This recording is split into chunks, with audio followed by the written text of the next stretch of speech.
I'm taking your promotion bonus, $48,000, to pay for your sister's honeymoon, Dad said. She deserves happiness after her divorce. I transferred the money. 3 weeks later, I saw charges. Gucci, Louis Vuitton, Cartier, nothing related to a honeymoon.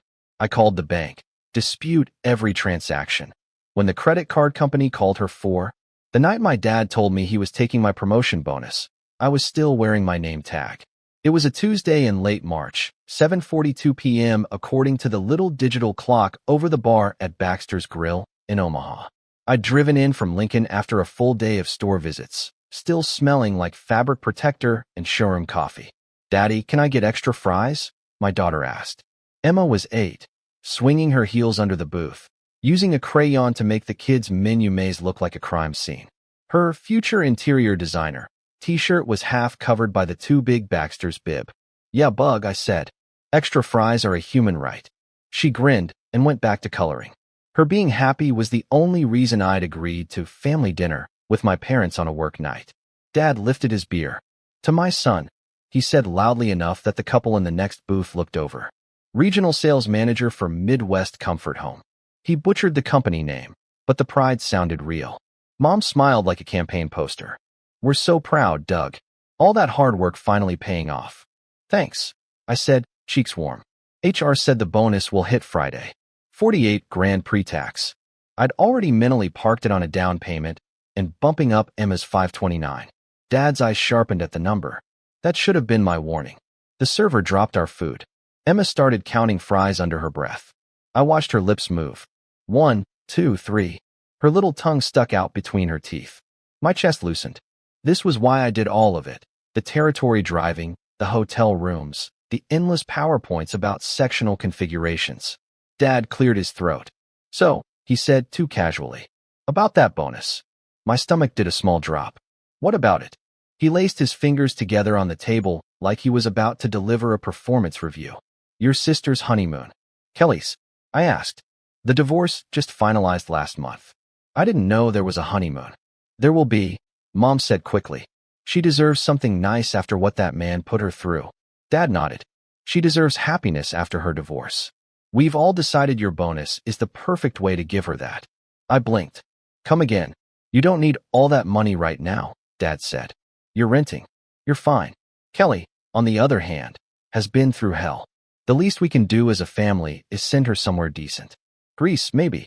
Not some cheap cruise." "Grandpa, is Aunt Qley going to see dolphins?" Emma asked, looking up. My throat went dry. "Bug, finish your fries," I said softly. My voice sounded like it was coming from the other end of the restaurant. Dad kept going. "I'm taking your promotion bonus, all 48,000, to pay for your sister's honeymoon." He said it like, "I'm taking the bread basket." I stared at him. My brain started counting without permission. 48,000. My rent. Emma's summer camp deposit. The quote for the used SUV I'd been eyeing. "It's not optional, Douglas," Mom added, smoothing her napkin. "Family helps. We've carried you plenty of times." Emma's hand froze over a fry. Her eyes flicked between our faces. Her mouth had that tight look it gets when she's trying to read the room. Dad leaned in, reasonable, gentle, deadly. "You want your sister to be okay, don't you? After everything? Or are you really going to be selfish about a little money?" My hands went cold. My tongue felt thick. I could hear the clink of cutlery from the next table, the hum of the game on TV. Emma whisper counting again. She'd restarted. 1, 2, 3. "This is my promotion bonus," I said finally. "I earned it. And we're using it for family," Dad said. Same thing. The server reappeared with a smile and a refill. Nobody spoke while she set it down. When she left, Dad pushed his phone across the table. His banking app was open. His account number was on the screen. "Transfer it as soon as it lands," he said. "We need to book her flights." My heart pounded so hard I could feel it in my teeth. I looked at Emma's small fingers, greasy with salt, carefully making a ketchup smiley face. I didn't scream. I picked up Dad's phone and said, "Text me the routing number." "I'm Doug, 37, Regional Sales Manager for Homanist Furnishings, Midwest Region. I live in Lincoln, Nebraska in a 2-bedroom apartment with beige carpeting and a balcony that faces a parking lot. It's not glamorous, but it's ours. Mine and Emma's.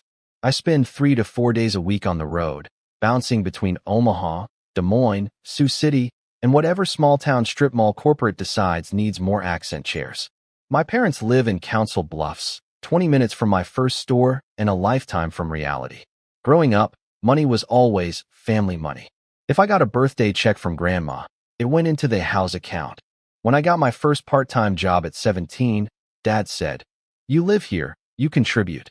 50% of every paycheck went to him. At the time, I thought it was normal. Responsible. Looking back, it was training. The first time they grabbed something big, Emma was 2. My marriage was imploding, and we'd moved in with my parents temporarily so I could pay off our hospital bills from Emma's birth.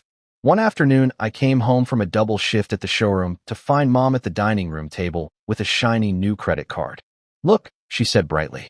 "We got approved." "For what?" I asked. Dad waved the card. "Home repairs. Roof's leaking. Used your credit since ours is maxed. Don't worry, I'll make the payments." He didn't. 3 months later, I was on the phone with Chase arranging a payment plan for a roof I didn't own. I told myself it was fine. Temporary. The second time was my tax refund the year after my divorce. I'd filed early, got a little over $3,200 back. I remember the exact number because I had written it on a sticky note and stuck it to the fridge. Emma's preschool plus emergency fund. Mom pulled the check out of the mailbox before I got home. "We put it toward Kelly's car payment," she said when I found out. She was behind, and she can't lose her car. She's been through enough. "She can't keep a job," I said. "That's different." Mom's mouth tightened. "You're being cruel, Douglas. Family helps. We'll pay you back," Dad added, already turning back to the TV. They never did. I paid Emma's preschool tuition in 3 installments and overdraft twice. I told myself it was fine. Temporary. The third time was childcare. Emma was 5. I'd just started with Homonist, entry-level sales rep, desperate to keep the job. Mom offered, insisted, on watching Emma after school. "We're happy to help," she'd said. "Besides, daycare is so cold. This way, she's with family." 2 weeks in, she handed me a printed contribution schedule, $80 a week for groceries, utilities, and gas. When I hesitated, Dad chimed in. "You don't think your child eats?" he asked. Again, family helps. I paid it. When I couldn't afford it, they made comments. "You're always short. It's not our fault you chose to be a single dad. You should have tried harder to keep your family together." Emma learned fast. Kids do. She learned that we talk quietly when Grandpa's around. That we say thank you when Grandma hands us anything, even if she sighs at the same time. That we never, ever complain about being tired, because Grandma is always more tired. One night, Emma came home from their house extra quiet. She climbed up next to me on the couch, clutching her stuffed sloth. "Grandma said you owe her your life," she said softly. "Because she let us live there." My jaw clenched. "She shouldn't say that to you." Emma looked down at the sloth. "Is it true?" My first instinct was to say yes, to excuse my mother like I always did. Instead, something in my chest pulled tight. "No," I said. "I don't owe anyone my life. And neither do you." She nodded, but her shoulders curved in a little. That's the moment that keeps replaying when I think about all of this. Her small body shrinking to fit whatever shape my parents wanted. I told myself it was temporary. Just until I got promoted. Just until I could breathe. It wasn't. The bonus landed on a Friday at 3:08 p.m. I was in the back office of our Omaha showroom, shoulder deep in a spreadsheet about dining sets, when my phone buzzed. Wells Fargo. Deposit $31,614.23 from Homonist Furnishings payroll. After taxes and 401k, my 48 grand looked smaller, but it was still more money than I'd ever seen in my checking account at once. I stared at the number. Down payment, my brain whispered. Debt-free car. Actually sleeping at night. Then a second notification. Dad, bonus hit yet? The knot that had been living under my sternum tightened. I didn't answer. I had a store walk to finish and a manager who wanted to argue about floor sets. By the time I got back to my hotel that night, there were 8 messages. Mom. Douglas, your father is very stressed about booking Kelly's flights. Dad, need you to send the funds tonight. Dad, we found a package to Santorini. Mom, don't make this difficult. Kelly is already so fragile. Kelly, hey, I didn't ask for this, okay? Kelly, but I can't remember the last time someone did something nice for me. Mom, if you don't want to help your own sister after everything she's been through, just say that. Dad, we're not going to beg you to be part of this family. The last one hit the old bruise. The conditional membership. The membership I'd been paying dues on since I was 16. I texted back. Me. This was supposed to be for a down payment. I'll send some, not all. Dad called immediately. Don't you dare nickel and dime your sister's happiness, he snapped. 48,000 doesn't even go far these days. You think Greece is cheap? Dad, be serious, I said. You can send someone on a decent honeymoon for 10 grand. 20 at most. He snorted. What? You want to send her to a Motel 6? Why does the entire cost have to come from me? I asked. She's your daughter, too. We've done plenty, he said. We let her move back in. We're paying utilities. You're the one with a big fancy title now. His voice shifted into that reasonable tone that always made me feel 12. This is how families work. When one of us rises, we all rise. I rubbed my eyes. I worked for this. And we're asking you to share, he said. Transfer the full amount to my account tonight. Or don't bother showing up Sunday. There it was. The lever. Got it, I said, voice flat. Text me the routing and account numbers. I hung up, opened my banking app, and stared at the screen until the numbers blurred. My hands were cold. My mouth was dry. Emma was at her mom's that weekend. The apartment was too quiet. I entered Dad's information. Typed in $31,614.23. Hit confirm. A little spinning wheel, then. Transfer successful. $31,614.23 to Richard J. Thomas. I took a screenshot. Then I opened my text thread with Dad and took another of his. I'm taking your promotion bonus message from the restaurant. I created a folder in my phone called Family Money Nonsense. Then I renamed it Exhibits, Dad and Qley. 3 weeks later, I was in a Fairfield and outside Des Moines, half watching some home renovation show, when my phone buzzed again. Capital One. Purchase $4,389.17 Gucci Chicago. Capital One. Purchase $2,972.88 Louis Vuitton Chicago. Capital One. Purchase $5,611.40 Cartier Chicago. At first, I thought it was fraud. Random fraud. The normal kind. Then I remembered. Last fall, Qley had no credit history after the divorce. She couldn't get a card on her own. I, idiot older brother, had added her as an authorized user on my Capital One account, just for emergencies. I'd told her, groceries, gas, nothing big, and then promptly forgotten about it because the balance stayed low. She barely used it. I sat up, heart pounding. Capital One. Purchase $1,204.56 Spa Luxe Omaha. Capital One. Purchase $879.20 Hair by Gia Omaha. My fingers flew over the screen. I opened the Capital One app. The balance I'd been keeping under $2,000 was now just over $19,000. I scrolled through the last week. Gucci, Louis Vuitton, Cartier, flight to Chicago, high-end salon, spa, another spa. Nothing even close to Expedia, Delta, Marriott, or anywhere in Greece. No photos from a whitewashed villa. No Instagram posts with blue water. Just my sister shopping like a real housewife on a card with my name on it, using a bonus that was supposed to change my kid's life. My hands shook. I took screenshots. All of them. Then I texted. Me. What's going on with my Capital One card? No answer. Me. $19K in charges in a week. Gucci, Louis Vuitton, Cartier, Spa Luxe. That's not a honeymoon. 3 dots. Then Dad, not Qley. Dad. Don't accuse your sister of anything. She needed clothes. We talked about this. Me. You told me my bonus was for her honeymoon. Dad. She's going to have a honeymoon. This is all related. Stop micromanaging. Me. Where are her tickets? What hotel is she staying at? Send me the booking confirmation. Dad. We're handling it. Me. Hotel name. Dates. Flight numbers. Dad. You're being controlling.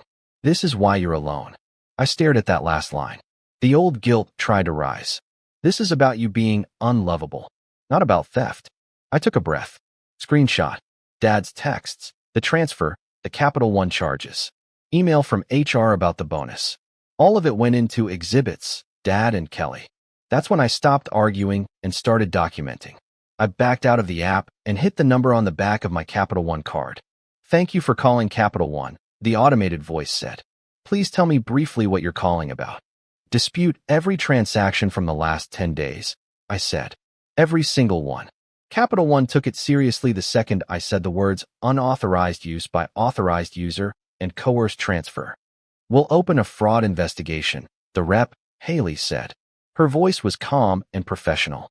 I'm going to ask you some questions about the account and the charges. This call is recorded. Good, I said. We went through it. She read off each big purchase, and I confirmed what I recognized. Gas, one Target run, and what I didn't. Everything with a logo and a French name. And you didn't approve your sister to make these luxury purchases? She asked. No, I said. I added her to help with groceries and gas while she got back on her feet. I never agreed to nearly 20 grand in designer shopping. Do you have any written communication about how the card was supposed to be used? She asked. I have texts where my father explicitly says he's taking my promotion bonus, all $48,000, to pay for my sister's honeymoon, I said. I have a screenshot of the transfer to his account, and I have 3 weeks of charges that have nothing to do with a honeymoon. Haley was quiet for a second. I could almost hear her eyebrows going up. Okay, she said. We're going to freeze the card and issue you a new one. I'm flagging all recent charges as disputed pending investigation. You'll receive forms by email tonight. Please attach any supporting documentation, screenshots, messages, bank transfers. Done, I said. My voice was steady. My hands weren't. Standard procedure is that we also contact any authorized users to verify their activity, she added. Is your sister reachable at this number ending in 7743? Yes, I said. That's her. I typed while we were still talking. I opened my Gmail and created a folder. Case, Capital One, April 2025. I uploaded everything. HR email. Wells Fargo transfer.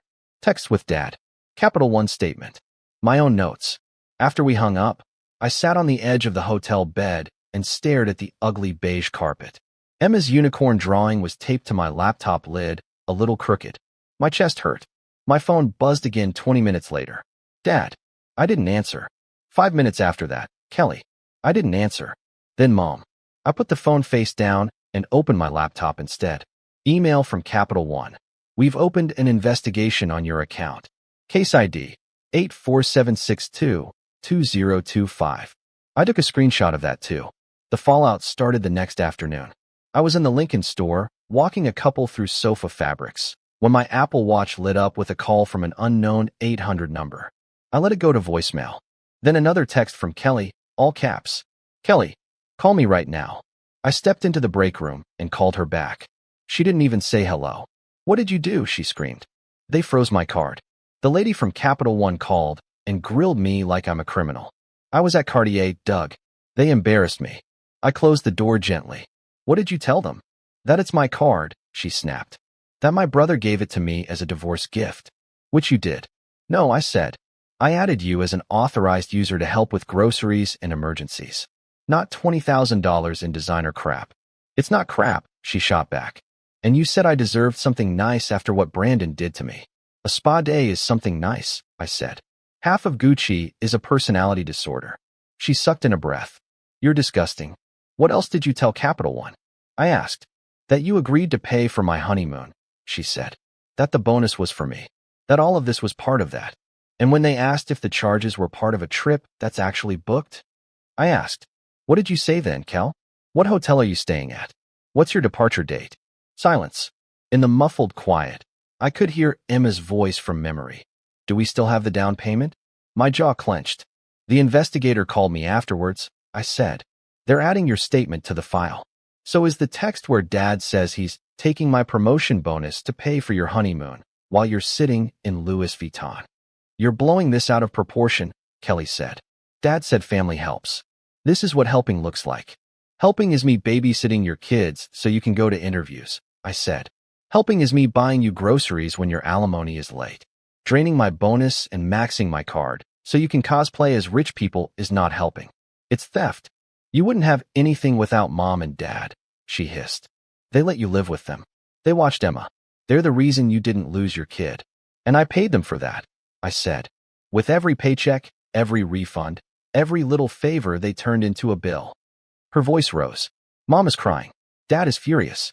He said if you don't fix this with the bank, he's done with you. The old fear flickered. Dad cutting me off.